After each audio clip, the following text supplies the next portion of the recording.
So we must do two things, two great things together, to encompass that enormous new view that lies before us, but to encompass it within the framework of science, to see it within the whole categorical framework of science, and to see that these two are not separate, but that they are wedded. The bigness of the idea, the newness of the idea, the greatness of it is one with the structure of science, the structure of being itself. He wants to show that love, there's 7 love parables really, that love is bestowing the fullest measure of life, the optimum of life, that love optimizes life, maximizes life, maximizes the reward, the result, the fulfillment of life. How does it do that? It does it through a total commitment to the principle, a total commitment to the principle. What is that optimization now, you see? To be totally committed, really, to that principle is to receive in return the superabundance of life, the superabundance of love. So he gives those parables. We'll go through them quickly as they illustrate this commitment and the reward. You have first the parable of the sower, right? And love is going to fulfill the fullness of life at each point along the way. So in that parable of the sower, you remember you had the sower and there was the good soil and the soil that wasn't so good and the soil that wasn't deep enough, and that the sower had to take the seed, the good seed, and put it in the right soil. Beautiful illustration of mind, huh? Put the seed in the right soil. Don't put it superficially, too close to the top, or just on the parched soil. If you put it on the parched soil, it will be blown away. The conditions have to be right for that ground. That consciousness has to be prepared for the seed of life, the seed of mind. And if we do that, then what is brought forth? It brings forth itself 100-fold. Isn't that beautiful? It brings forth 100-fold. So you get the superfoldedness, so to say, of life at the point of love, the abundance of life. Then you had the parable of the tares and the wheat, and of separating rightly. So this is a parable of spirit, isn't it? And it tells us about going out on the day of harvest and gathering that wheat in, separating it from the tares, and bringing the wheat into the barn, into that safe haven, while the tares are burnt up. And it says, if you do that, you commit yourself to that process, that method of separation, nothing will be lost. It's the optimization of the harvest process. To harvest the spiritual idea within your own consciousness. You'll bring in the whole harvest, and it won't be mixed up with anything else. It'll be absolutely pure, absolutely pure. And then the parable of soul, that the kingdom of heaven is like a mustard seed. The mustard seed is the tiniest seed, but it becomes the greatest of trees. I think, doesn't it say there that the birds nest in it, and all the things that go on in that tree that has come forth from the very smallest seed.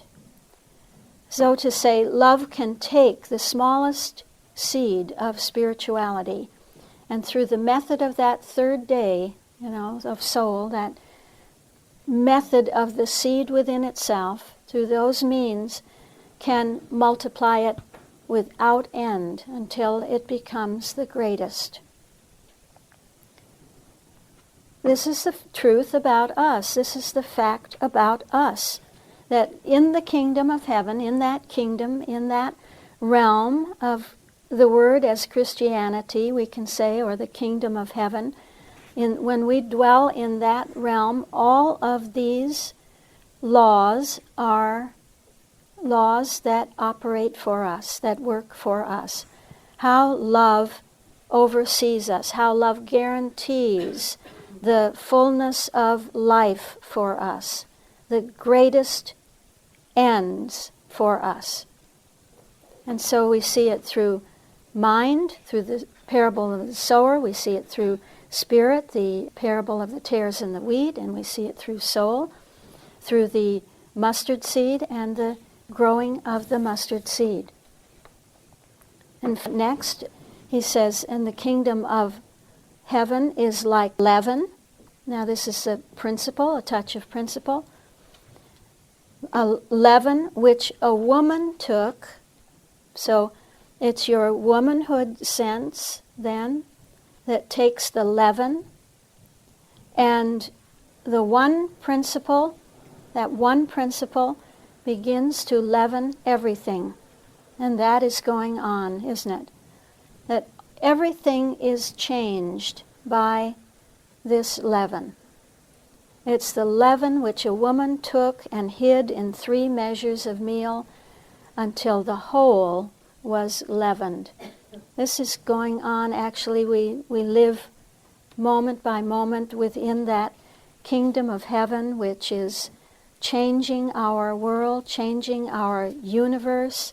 What is changing it? Science is changing it. The divine principle of science is changing it, leavening everything, retranslating everything, reinterpreting everything. So all the sciences, all the principles, small p, every lump, so to say, has that leaven, that seed of science in it.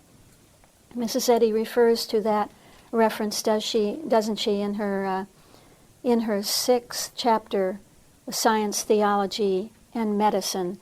I believe that's the opening scriptural note, is it not? Isn't that the scriptural note in the 6th? It's all right. You don't have to look it up. In the 6th chapter, because she equates her mission with the mission of the woman taking that leaven and putting it into 3 measures of meal. And the chapter, of course, is science, theology, and medicine. These are the 3 great lumps that are being changed by the science of being, the science of Christian Science, which is reinterpreting everything in that universe, in that realm, the realm in which we live right here on earth.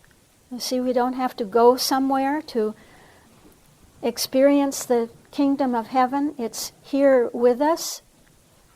The kingdom of heaven is within you and is working, alive and well, and working throughout the world to change everything. Leaven, what does a leaven do? It changes the chemical properties of those lumps.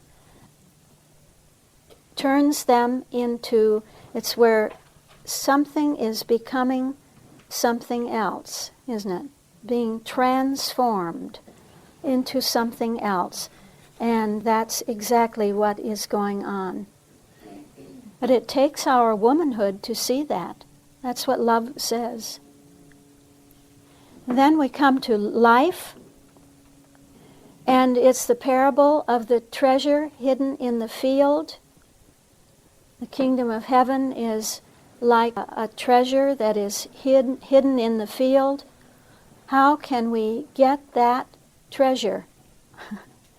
I love that it's hidden in the field. How can we have it?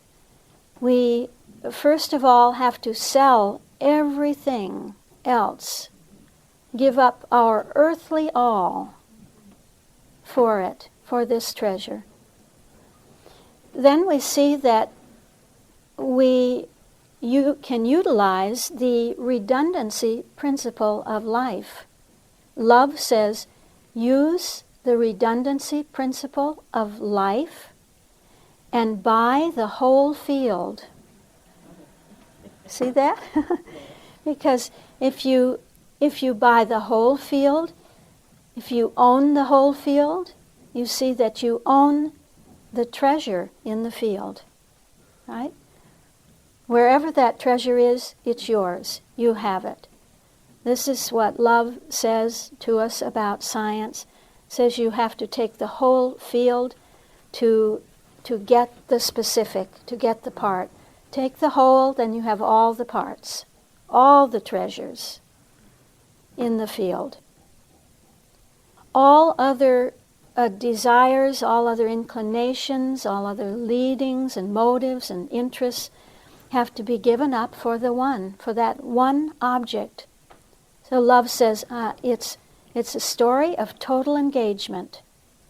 If you have total engagement, then you can't miss, you can't help but have the absolute fullness and superabundance of life.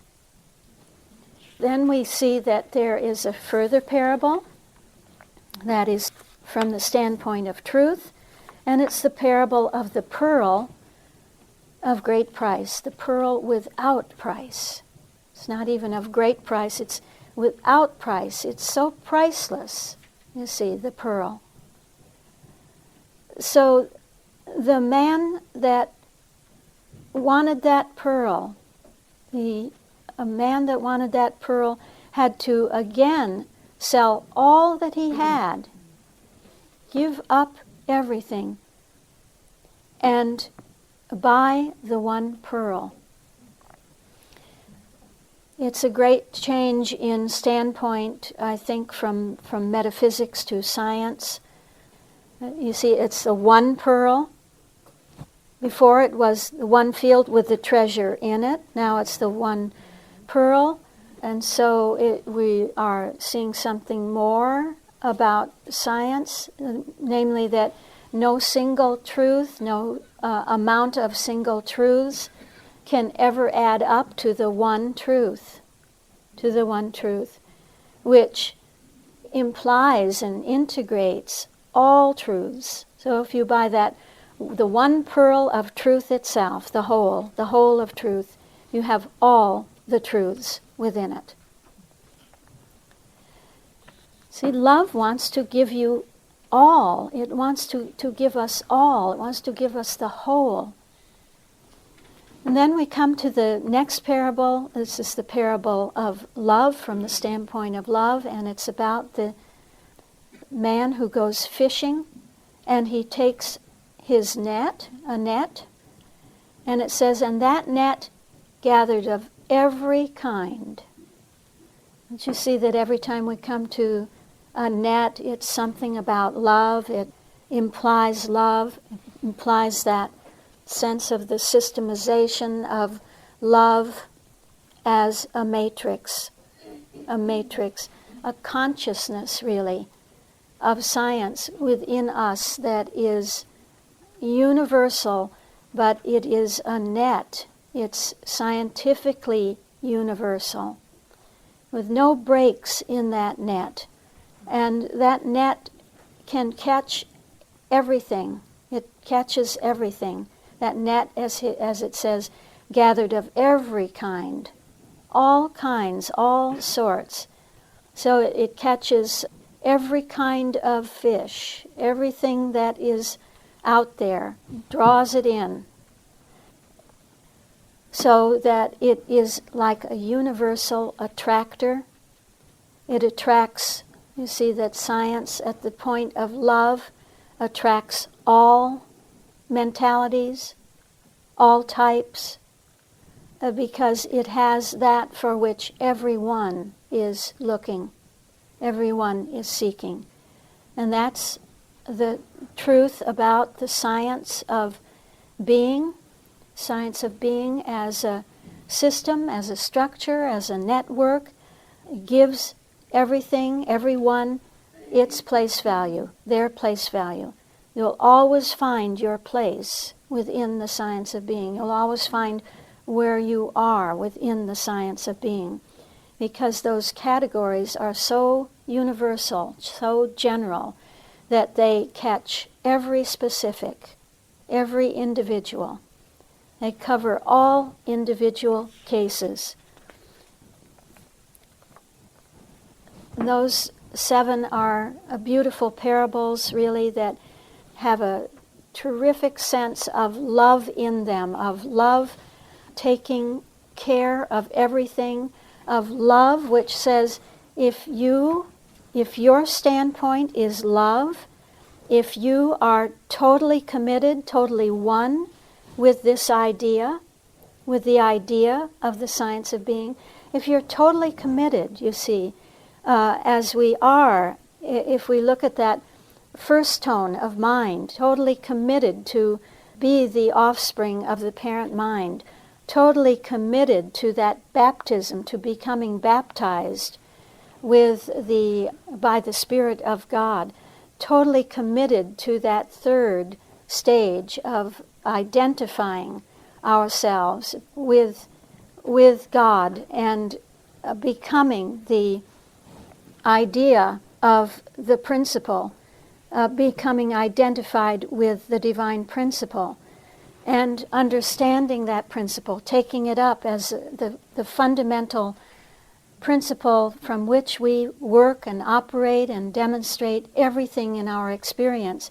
Then we come to life, and love says, and the fullness of life is something more than you could ever find in your human material existence.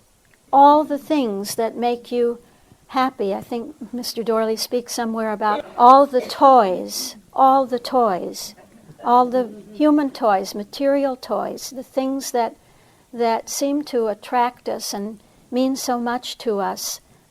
Eventually they fade, eventually they go out, and what is coming in is something so much bigger, so much greater. It is life and the things of life that love is bringing in. Love's bringing in of this complete commitment to the things of the kingdom of heaven. The kingdom of heaven. That this is a realm of superabundance, a realm of the fullness of love's bestowals. So with this consciousness, you see, Jesus, who had this consciousness, could go out, could go on, and the next thing that he did was to feed the 5,000.